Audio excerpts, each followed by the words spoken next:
Thème 3, corps humain et santé, l'exercice physique. Chapitre 1, quantifier l'effort et ses effets. Un exercice physique représente un travail musculaire mesurable qui nécessite l'utilisation d'un apport d'énergie. Au cours d'un exercice long et ou peu intense, l'énergie est fournie par la respiration qui utilise le dioxygène et ses nutriments. L'effort physique augmente la consommation en dioxygène. Plus l'effort est intense, plus la consommation en dioxygène augmente.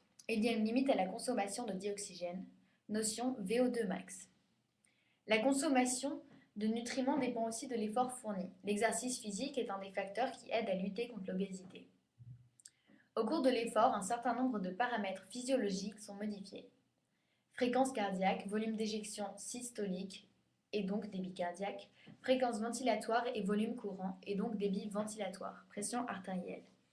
Ces modifications physiologiques permettent un meilleur approvisionnement des muscles en dioxygène et en nutriments. L'organisation anatomique facilite cet apport privilégié. Un bon état cardiovasculaire et ventilatoire est indispensable à la pratique d'un exercice physique. Chapitre 2. Un paramètre au cours de l'effort. La pression artérielle est une grandeur contrôlée par plusieurs paramètres. Par exemple, il existe une boucle réflexe de contrôle de la fréquence cardiaque, dont la pression artérielle dépend par intermédiaire du débit. Des capteurs, barocérépteurs, sont sensibles à la valeur de la pression artérielle.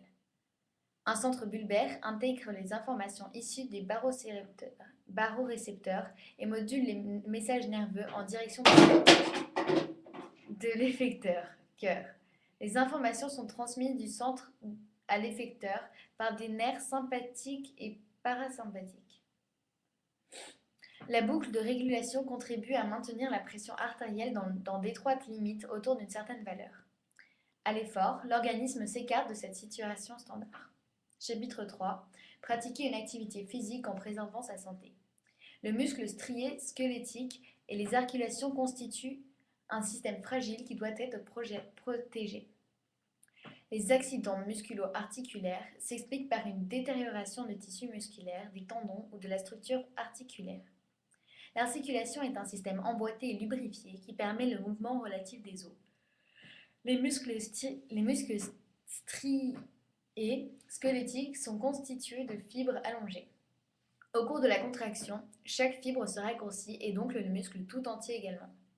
La force exercée tire sur les tendons et fait jouer une articulation, ce qui conduit à un mouvement. Des pratiques inadaptées ou dangereuses, exercices trop intenses, dopage, augmentent la fragilité du système musculo-articulaire et ou provoquent des accidents.